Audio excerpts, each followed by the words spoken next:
All right, I'm here with the women's basketball coach of the 6-1 team.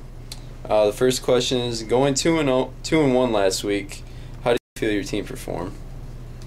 I think we performed very well. We hosted our own tournament, and it was a tough squad in the tournament field. We had a former NAI tournament team in Iowa Wesleyan.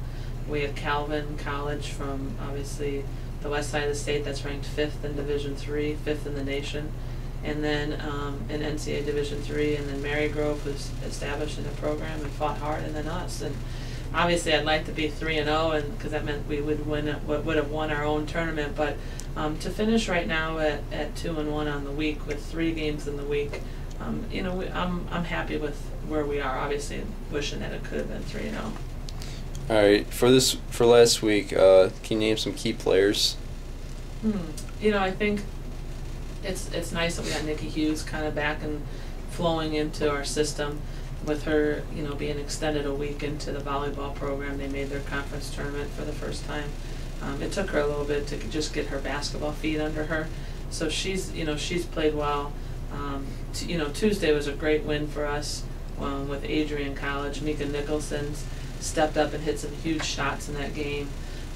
Amanda Duke has been playing tough. She was sick for the tournament, and so we struggled a little bit without her. And then I just think a lot of people. Obviously, I think Raina Chambers and Nikki Hughes ended up being all tournament for us in the Thanksgiving Classic. All right, the other day you guys suffered your first loss to Calvin. Can you explain why your team lost and what mistakes they need to make? They made, especially in the first half.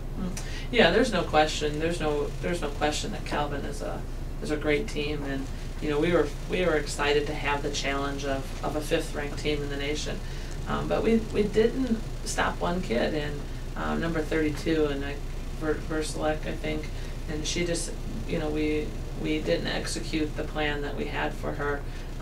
We just kind of lost focus on her, and we did, and hopefully we can learn from it. I don't think we'll play. I mean, she's a great player. I don't think we'll play a better post player. I'm not sure, but I'm not sure we'll play a better post player than she was. I think, in fact, she was the MIAA Player of the Year for them last year, and so we still need to be able to shut down the team's best player, and we have to work on that, and that's something that we'll have to get stronger on as we go through the rest of the season.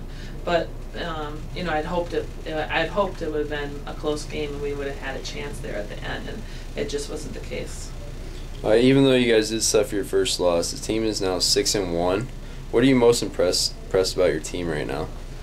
I think our team is, I think they compete.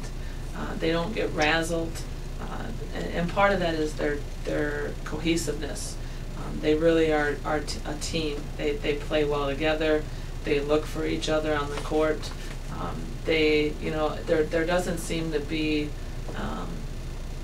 it's just one unit, and there doesn't seem to be too many people that are just splintered off, and they're staying together and supporting one another, and I think they actually get along, and all of them get along and enjoy being around each other, and the B6-1 at this point is great. It's 7 games, but we also turn around and we play the 4th ranked team in the nation tomorrow with Concordia, and we have to go up there and travel there. So hopefully in the 3 days we've learned something to compete with a national tournament team. All right, finally, going into this week, you guys do play Concordia. What does your team need to do to beat this 8-0 team to go 1-0 in the conference? We really have to tighten up our defense. We have the capabilities. Concordia has quite a few different players that can score. They have a Division I transfer, they have a Division II transfer, but if we can tighten up our defense and keep them in front of us and really handle their pressure, I think we'll have a chance to be in the basketball game. And like I said, I don't think our team really gets flustered. They might get a little frustrated, but it's not like that they just shut down or quit. And so as long as we keep battling and fighting, it could be an interesting game tomorrow night. All right, that will conclude our interview. Thank you. Thank you.